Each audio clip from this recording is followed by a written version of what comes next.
What happens when MAGA comes to town? It turns out when MAGA comes to town, chaos follows. If you bring into power people whose sort of overriding motivation is to deconstruct the apparatus of government, at the end of the day, you don't get smaller, better government. You just get worse government. You just get chaotic government. And it comes with all kinds of consequences.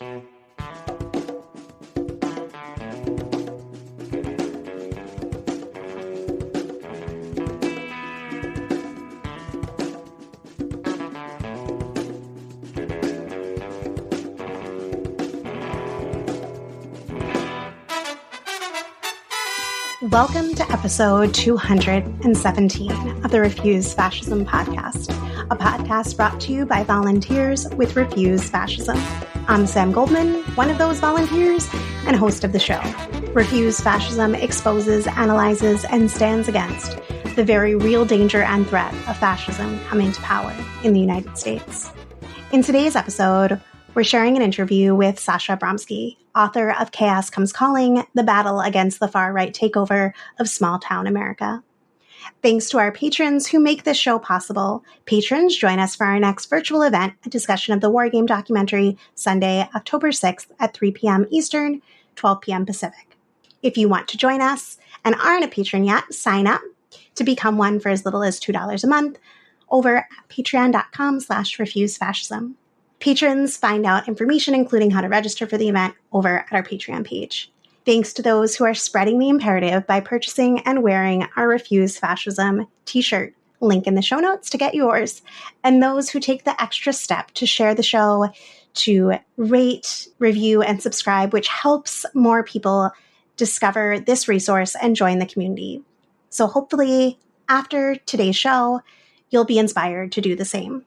Before we get to the conversation, we need to talk about the debate and the escalating racist attacks on Haitian immigrants. Springfield, Ohio is being terrorized. On the debate stage Tuesday night, Donald Trump claimed that he had seen on television that Haitian immigrants are eating family pets, cats, and dogs all over this small, all-American town in the heartland. Earlier in the week, we had heard the same story from J.D. Vance. Truly horrific shit. But it's not the Haitian immigrants who are terrorizing Springfield because, shocker, Trump and Vance were lying.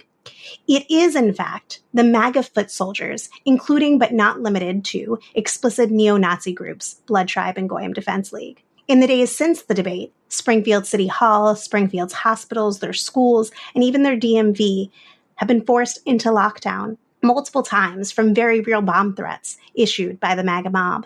As we are recording, we learned that today, Wittenberg University in Springfield, Ohio, has canceled all events as someone has threatened to shoot Haitians on campus. Other targets include the mayor and the parents of an 11-year-old child who died in a car accident last year. Fascists have seized on Aidan Clark's accidental death to claim that Haitians were dangerous.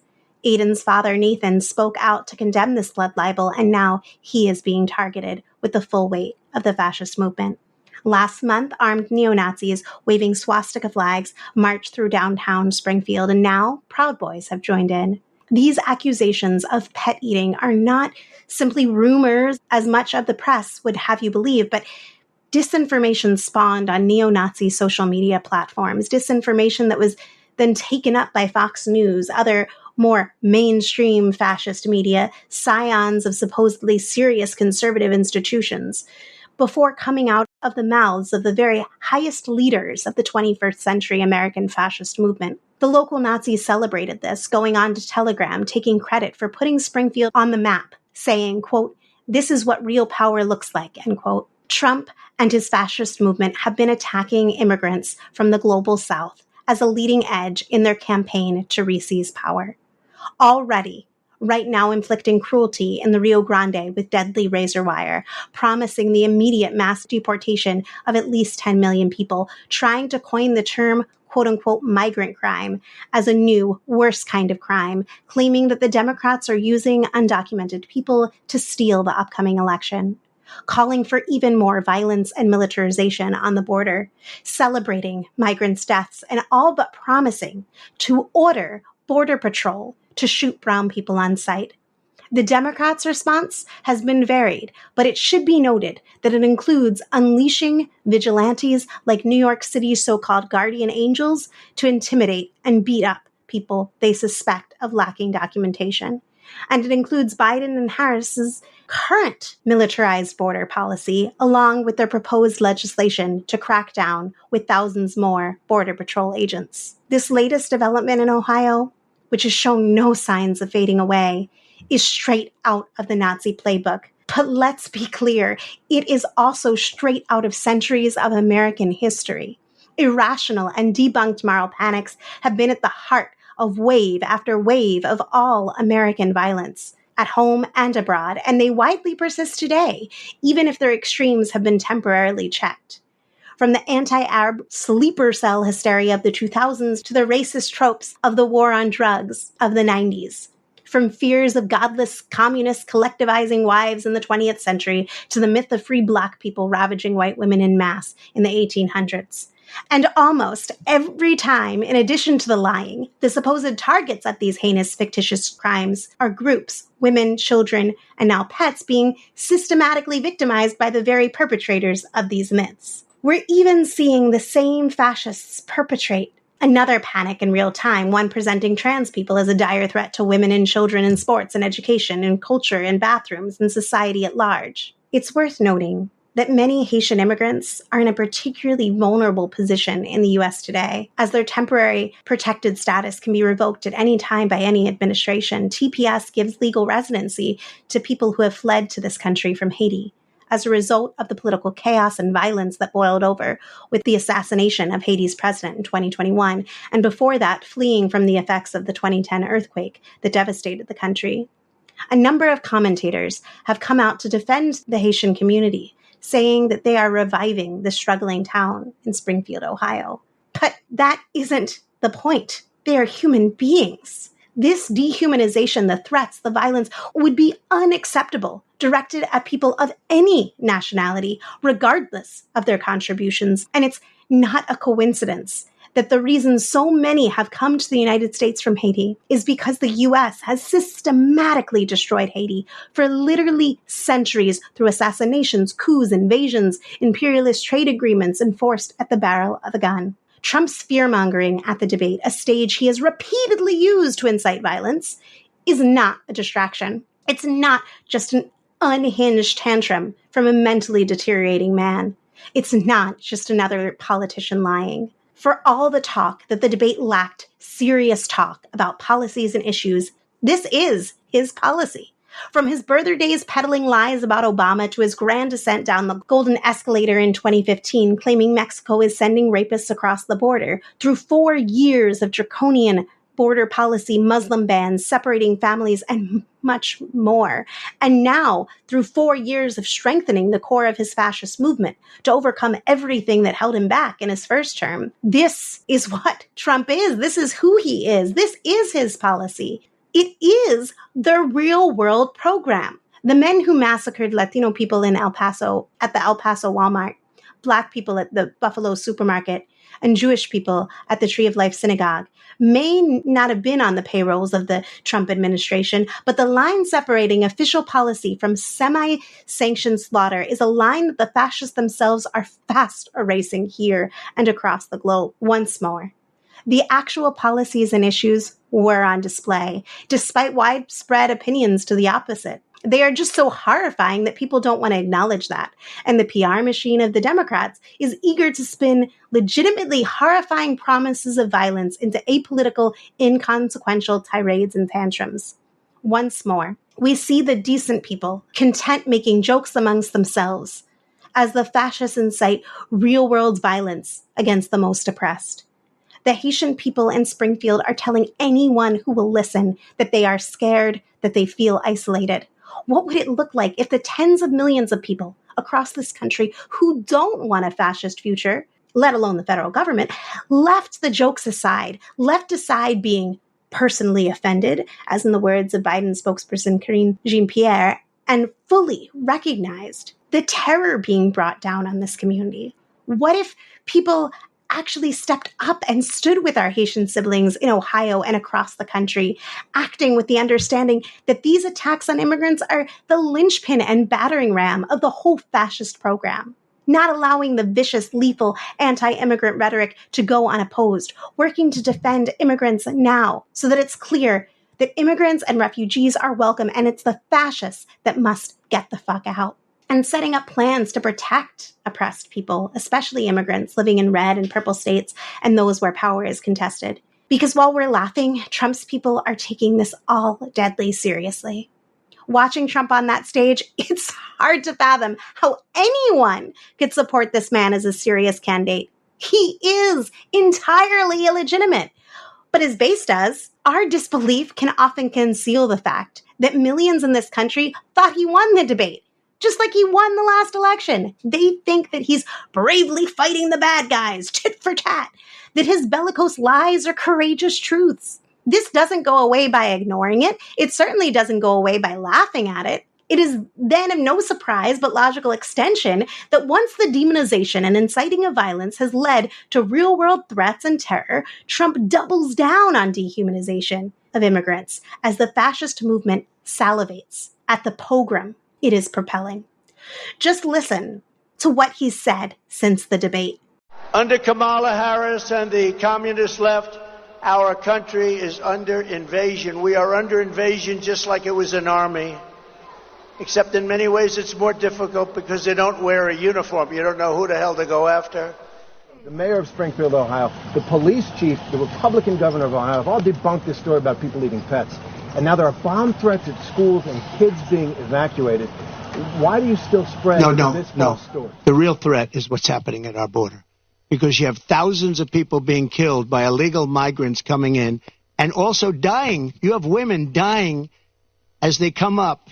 They're coming up in large groups. We call it a caravan. I think I came up with that name, but it's really what it is. 10,000, 15,000, 20,000 people. And illegal Haitians, and he came in, illegal Haitian migrants taking over a beautiful place. It was so beautiful. Springfield, Ohio. I was there. I campaigned there a while ago. Springfield, it was so beautiful. Now it's just, what a place. Can you imagine you have this small little community. All of a sudden you have 20,000 illegals in your community. Nobody knows where they come from. I'm angry about young American girls being raped and sodomized and murdered by savage criminal aliens. And Vance has continued to spread the Hitlerian lie that there's been a rise in infectious diseases in Springfield since migrants arrived. So it doesn't go away when we ignore it. It doesn't go away when we laugh about it. It doesn't go away when we leave it at being personally offended. It goes away when we, as a society, collectively, institutionally confront it, when we fight it, when we dig it up from its roots and throw out that toxic soil too. And to the extent that our society's institutions and organizations refuse to do that and divert us from doing that, they can go too. This was not the only topic where Trump told us exactly what he plans to do if he regains power. If you chose to actually listen, he told you that he won't accept an election loss. He proved to you he will send violent mobs to terrorize his enemies. When he says, I won't have to sign a national abortion ban, he's telling you that he'll do that and worse. Threatening immigrants in response to a question about election integrity? That's precisely where he stands on that issue. Yes, Kamala wiped the floor with Trump as promised. And yet, Trump always got the last word. And even more, what has dominated the airwaves, social media, and real-world terror in the streets of Springfield, Ohio, and in immigrant communities across the country has been Trump's words setting the terms. Kamala Harris clearly went into this debate with a strategy to rile Trump up and make him look crazy, make him look weird.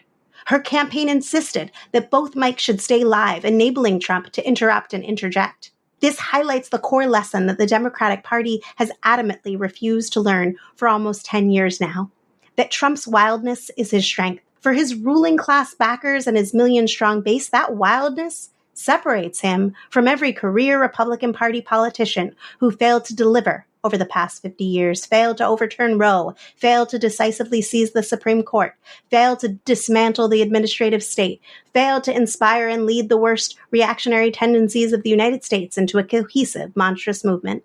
Even if some of them think it's a risky gamble, he is their man for this period of intense global crises, and they are all in. The Democratic Party refuses to learn this lesson because they value order over justice, because recognizing this would mean recognizing the crisis that their empire is in. So they refuse to change course. How about you? It is past time to confront this head on, to soberly recognize the actual threat we face, to share that recognition with everyone we know, to address it together. With that, here is my conversation with Sasha. For years now, wherever Republicans hold power, they have both rewritten laws and shredded the rule of law to hammer in their white supremacist, misogynist, and xenophobic fascist program. They have successfully undermined the very concept of truth, leaving tens of millions to be susceptible to the calls of demagogues and the vilest conspiracy theories. Death threats against public officials have become routine. Election officials hounded. Lynch mobs terrorizing. Health officials, doctors, teachers, school board members, librarians, commonplace and all too normalized.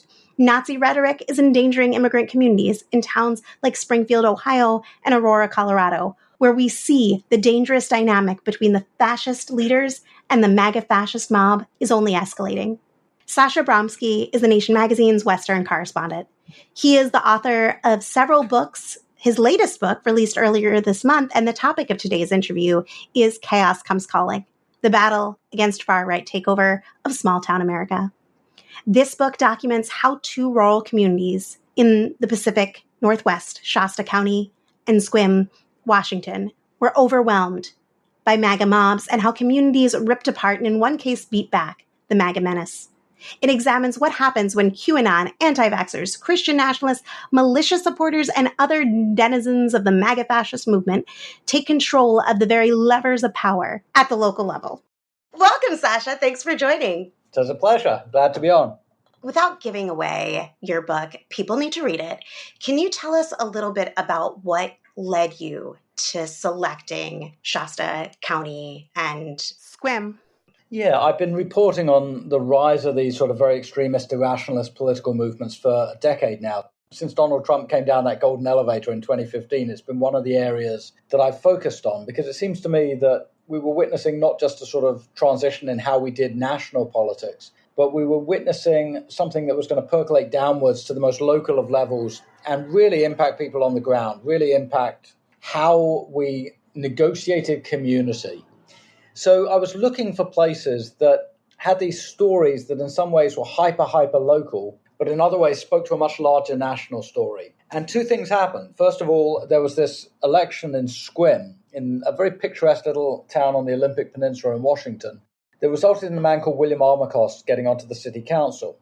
And Armacost was then made the mayor. And it turned out Armacost was a QAnon supporter. And this was back in 2019 when QAnon was pretty new and there really weren't elected officials on the radar anyway who were admitting to being QAnon fans. And Armacost went on the radio and basically said that QAnon were truth seekers and that the public should seek them out.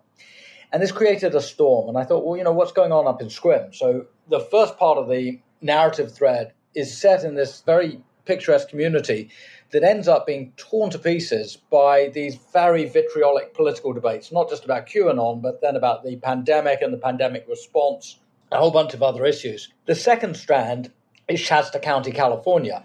And Shasta's always been a pretty right-wing place. It's very rural, it's very beautiful, it's in the foothills of Mount Shasta, which is this soaring mountain at the northern end of the California Central Valley. And Shasta swang just dramatically rightward at the beginning of the pandemic. It had been Republican sort of for years and years, fairly conservative Republican, Reaganite Republican. But what happened in 2020 and 2021 and into 2022 was this lurch rightward towards a politics that more resembled militia politics than Ronald Reagan politics. And again, I thought, well, if I can go up there and talk to people, I can get a sense of what's happening, not just nationally, but how this plays out locally. What happens when MAGA comes to town? And it turns out when MAGA comes to town, chaos follows, like fairly predictably. If you bring into power people whose sort of overriding motivation is to deconstruct the apparatus of government, at the end of the day, you don't get smaller, better government, you just get worse government. you just get chaotic government. And it comes with all kinds of consequences. So again, I wanted to explore that, put the two stories together, and you have a book which I think tells a story of what's happening in America in the 2020s. Thank you for that. And I agree. I thought that they were really fascinating case studies. And I had the opportunity to go to Olympic National Park for the first time and got to be very close to where you were talking about in one of the spots, and had no idea when I was there, to be honest, about that whole history. I only learned all those details after the fact, and I wish I had done it in reverse. You spend considerable time and care in describing the real people that you met that are there. There is no characterizing. These are not cartoons, they're real people, even people who we might see as villainous in terms of the grave harm that they've had when they've held the levers of power. And I wanted to get your thoughts on how do you do that? How do you talk with people and work with people in an interview setting where what they believe is lunacy? There are a few things. The first is you can't tell a story about a place like Shasta unless you do those wraparound interviews. So I had people who were like, well, we've Googled you, you're from The Nation magazine, and you don't agree with our politics, we're not going to talk to you. But I had other people who said, well, you and I are going to disagree, but here's my worldview. And sometimes I'd be the one who initiated that. Sometimes I'd say, look, I know you're going to Google me. I know you're going to find out that my perspective is very different from yours. But let me tell your story. Because if you just blanket refuse to talk to me, if you say I'm part of the mainstream or lamestream media or whatever they want to say, then I get definitionally a partial understanding of what's going on. So sometimes that worked, sometimes it didn't. Sometimes people were fine to talk to me, and other times people really were quite hostile. I've been writing for 30 years, and I've had that issue right from the get-go, that you're going to have some people who just don't want to talk. I wrote about the criminal justice system for years and years, about a quarter of a century ago. And I had district attorneys who wouldn't talk to me. I had jail officials who wouldn't talk to me, prison officials who wouldn't. But then I had other ones who would. It didn't mean I always agreed with them. I oftentimes obviously disagree with what I was hearing. But you have to be willing to try and get voices from across the spectrum, and it makes the story richer and it makes it more accurate.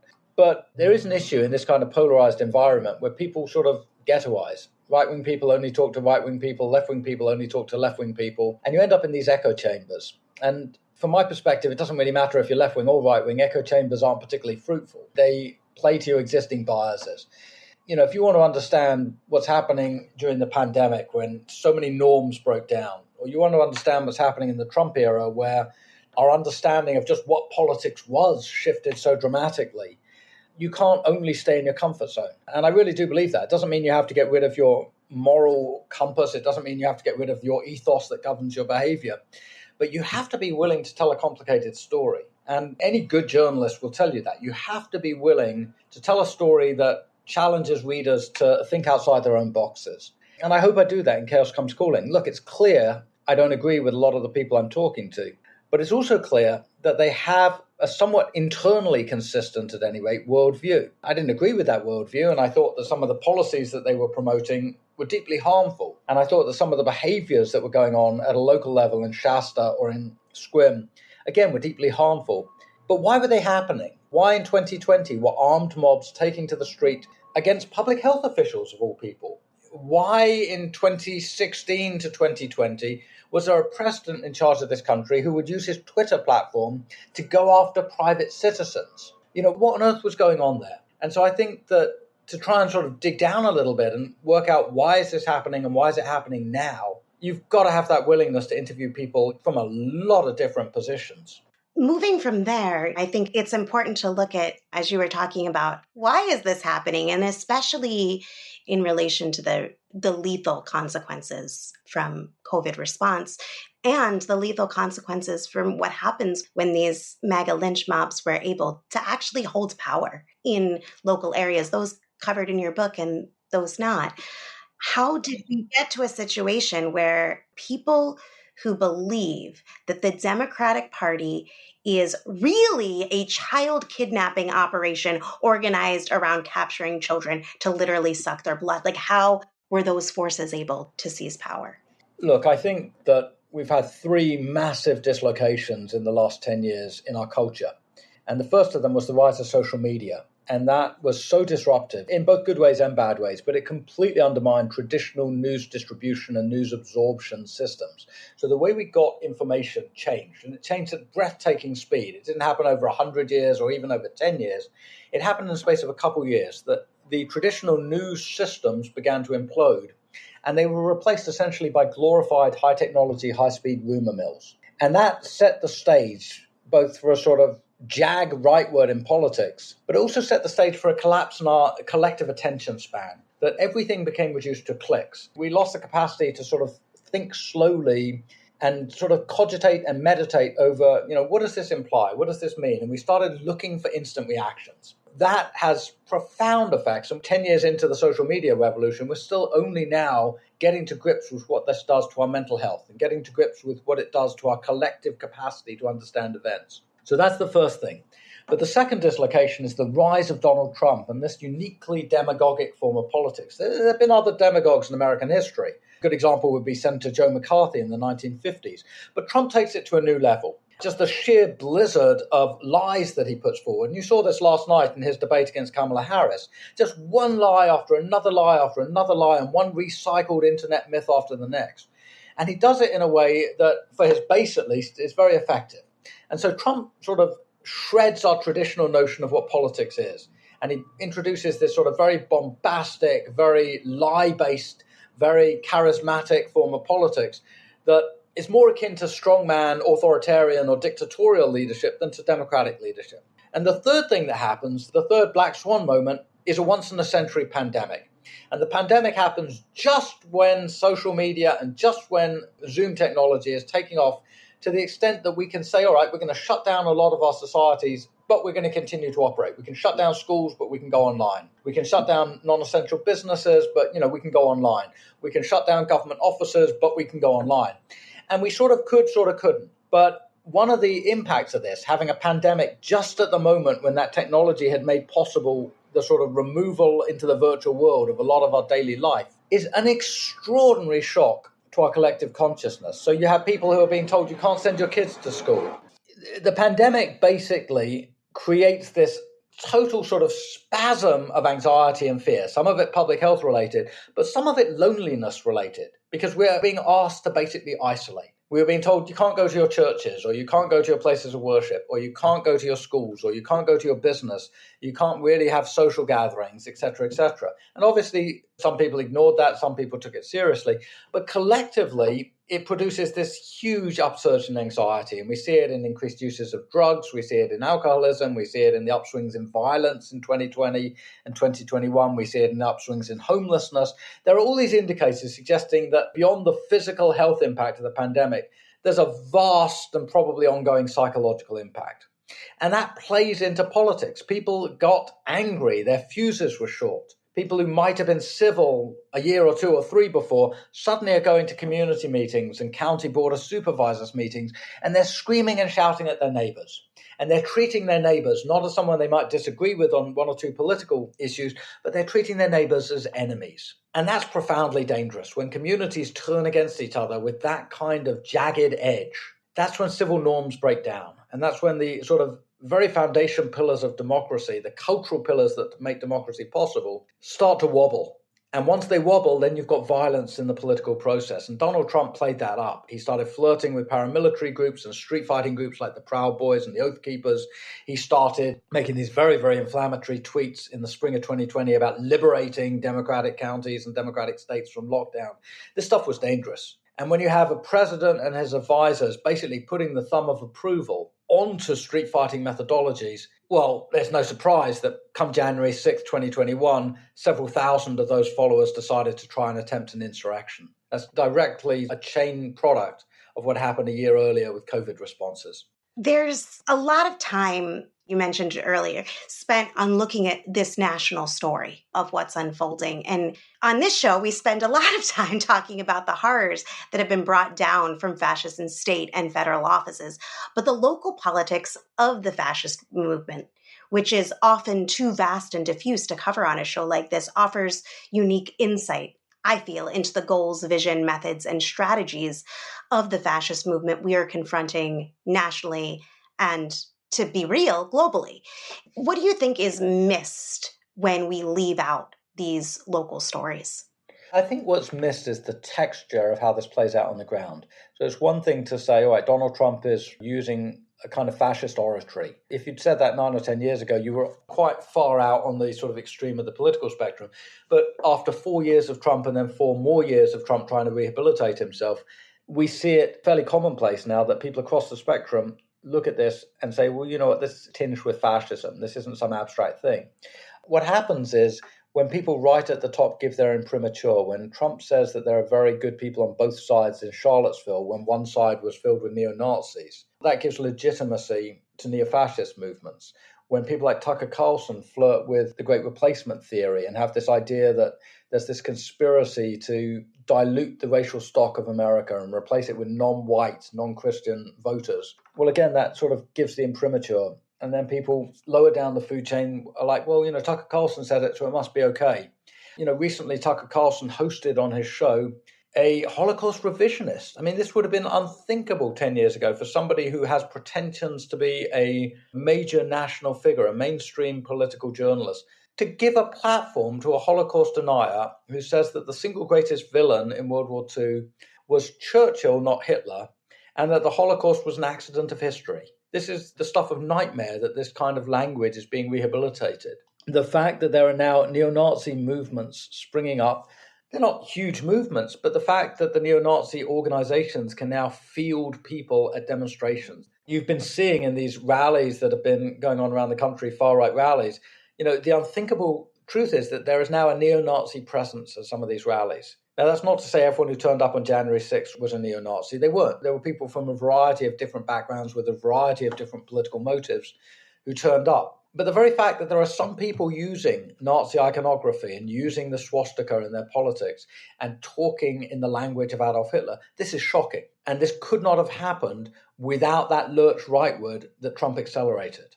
Some of the signaling, even in last night's debate, the talking about small towns and the quote unquote invasions and the dehumanizing, grotesque language, straight up disinformation, but not just disinformation that is neutral, but deadly.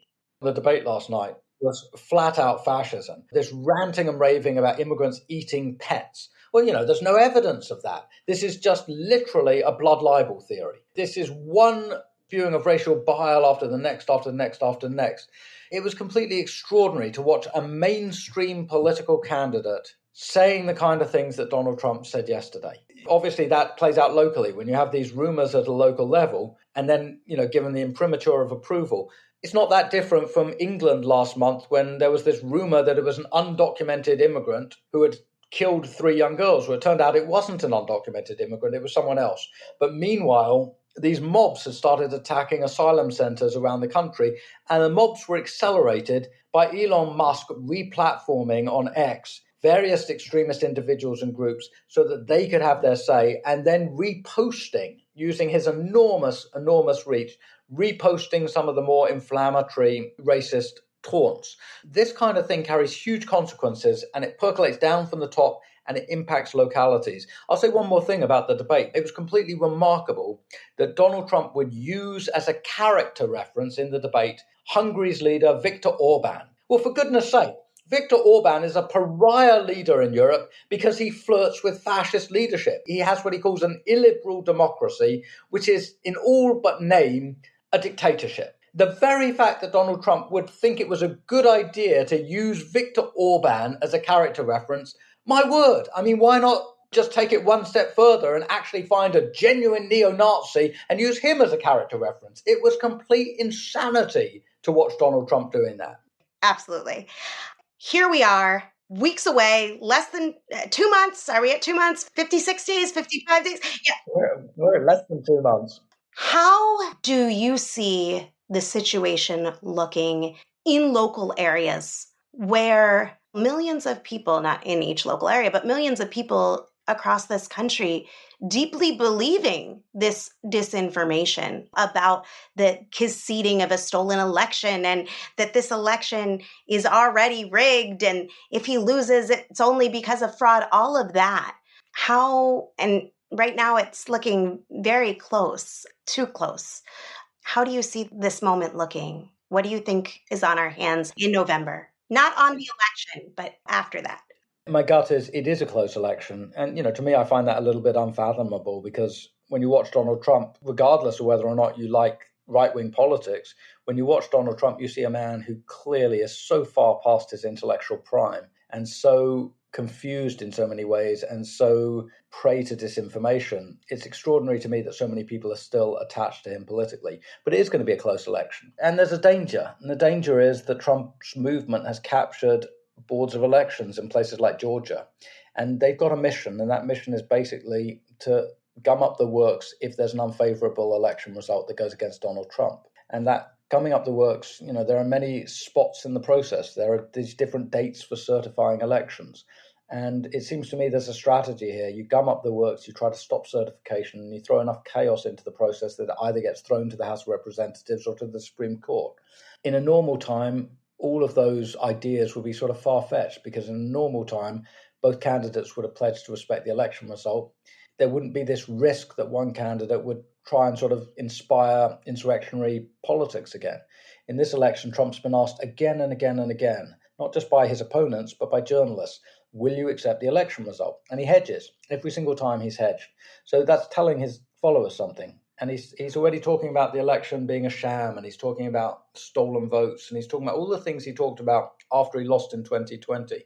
Well, you only do that if you think you're going to lose. So, Trump's looking at the polling. He's seeing that he's not doing as well against Harris as he was against Biden. He knows there's a pretty good chance he's not going to come out the victor. So he's already priming his followers to disregard the result.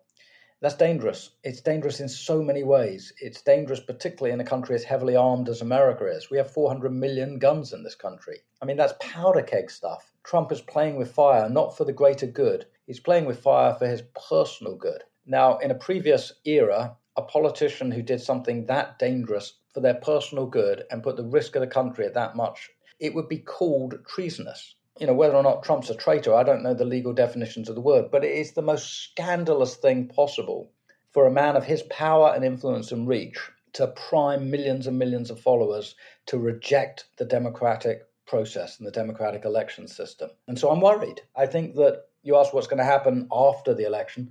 Hopefully it will be smooth. But there's at least a possibility that you'll have some redux of January 6th, 2021, because Trump's learned nothing. He's the least humble person on this planet, and he's the least introspective person. All he cares about is his personal gratification, and that means he cannot ever admit to having lost. I mean, in short, I think his takeaway is what he's learned is he can get away with it. That's right, and he's been told by the Supreme Court he can. He's been told by the Supreme Court, you just put on the stamp of presidential official act, and we're going to give you immunity. It's ridiculous. In a fully functioning democracy, that would never be allowed to happen.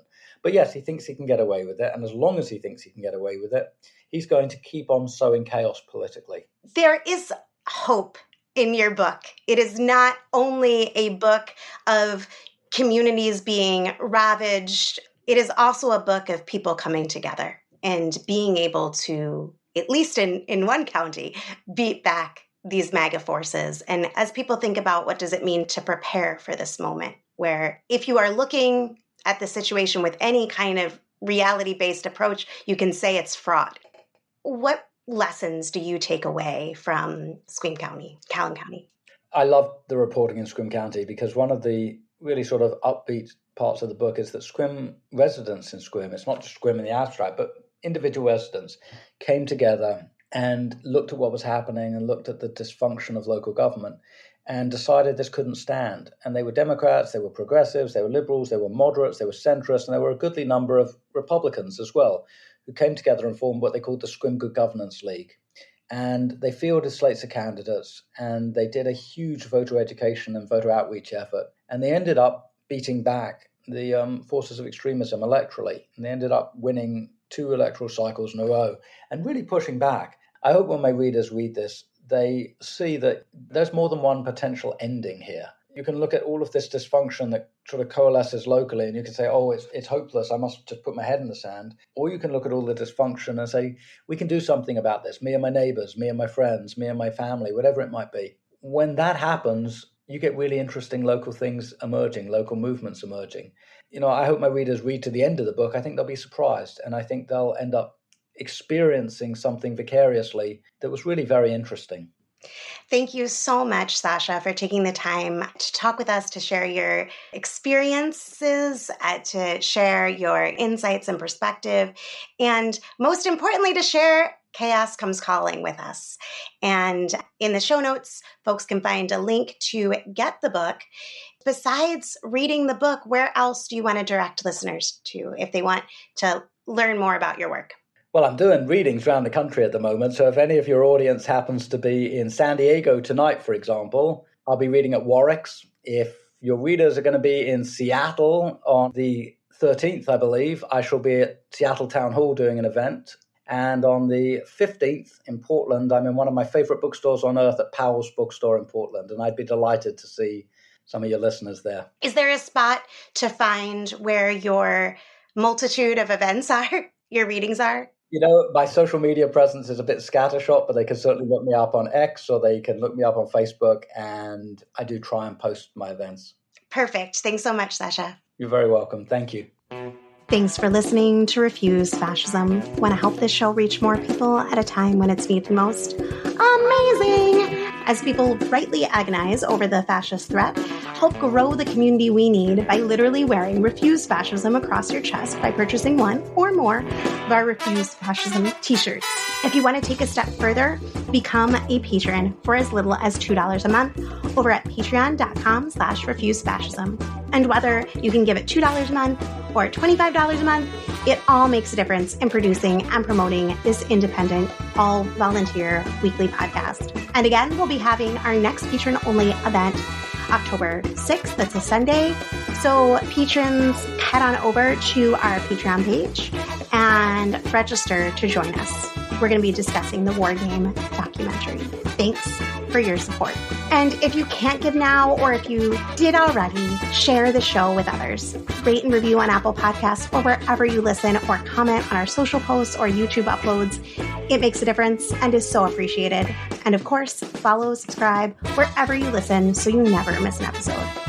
As always, we love hearing from you. Find us on social media at Refuse Fascism. Find us on YouTube at Refuse_Fascism. Be sure to hit that subscribe button if YouTube is your thing, or leave a voicemail. See the link in the show notes to our voicemail button. If you want to reach me, you can find me at Twitter at Sam B. Goldman. Drop me a line over at Samantha Goldman at refusefascism.org, or over on the TikToks at Sam Goldman RF. Thanks to Mark Tinkelman, Richie Marini, and Lena Thorne for helping produce this episode. Thanks to incredible volunteers, we have transcripts available for each show, so be sure to visit refusefascism.org and sign up to get them in your inbox. And if you're interested in helping edit transcripts or doing research, let us know. We're always looking for volunteers. Until next Sunday, in the name of humanity, we refuse to accept a fascist America.